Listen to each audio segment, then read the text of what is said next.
Il percorso risposta sismica di sito è proposto dall'Istituto Nazionale di Oceanografia e di Geofisica Sperimentale OGS attraverso la sezione Centro di Ricerche Sismologiche.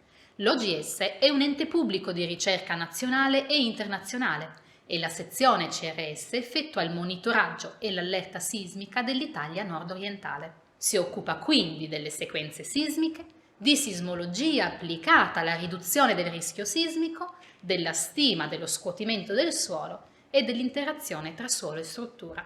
Il percorso risposta sismica di sito si rivolge agli studenti dei licei e degli istituti tecnici a indirizzo tecnologico, costruzioni, ambiente e territorio, in quanto sono preferibili delle nozioni di base di matematica e di fisica.